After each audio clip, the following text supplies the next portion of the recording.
Bunu hangisi? Bu şey.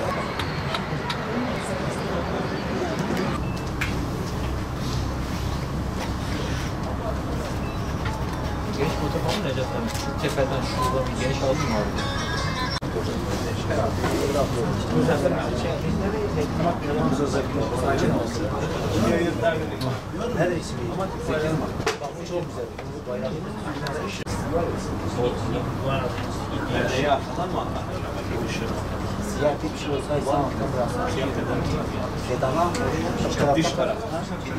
Abi sizin burada işiniz bitti mi?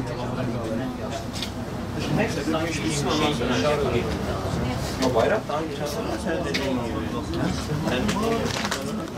Siyah masalar.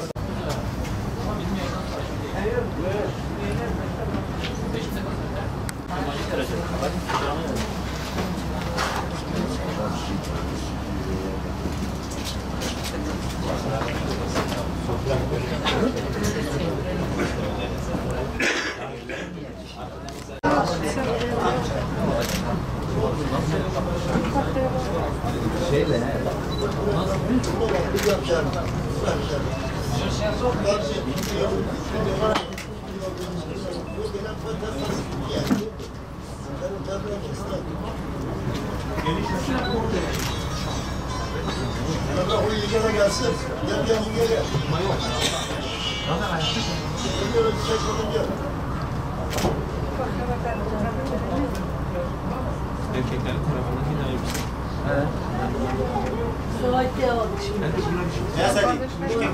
Geç onları.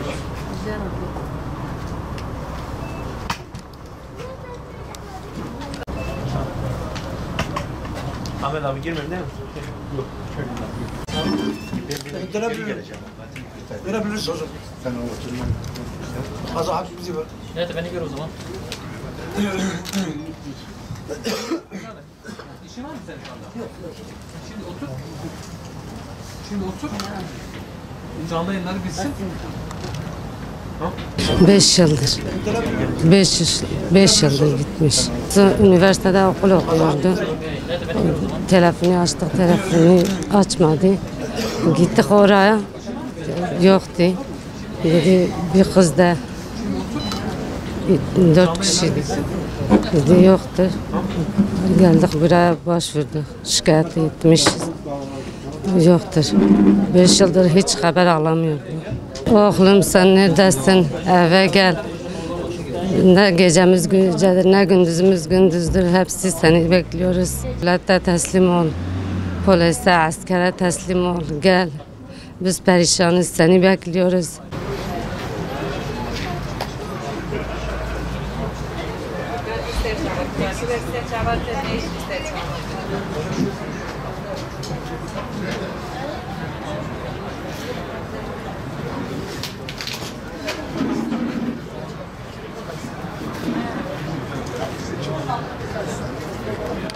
Dört ay oldu kızım. 4 ay oldu. He. PKK tarafından götürüldü. Nasıl tasarladı? Yok, kandırıldılar çok, kandırdılar. Beynini yıkadılar. Ne yaptıysa yaptılar işte. Götürdüler işte. Çocuğumun gelmesini istiyorum. Neredeyse gelsin. Ben yalnızım, ben sakat bir adamım. Engelli bir adamım. Bak buraya gelmişim. Ben oğlumu istiyorum.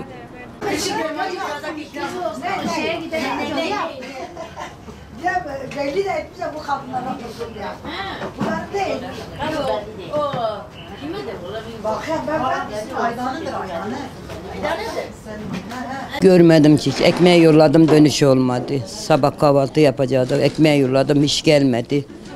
Ondan sonra polise başvurdum. Çocuk bürosuna başvurdum. Gazeteye verdim. Televizyona çıktım. Her yere verdim yani ama bir sonuç hiçbir ses alamadım. Olursuz Allah rızası için çocuğumu bırakın gelsin. Eren arkandayım yavrum. Hiçbir zaman seni bırakmadım. Ailen de arkanda yavrum. Kardeşlerim perişan oldu.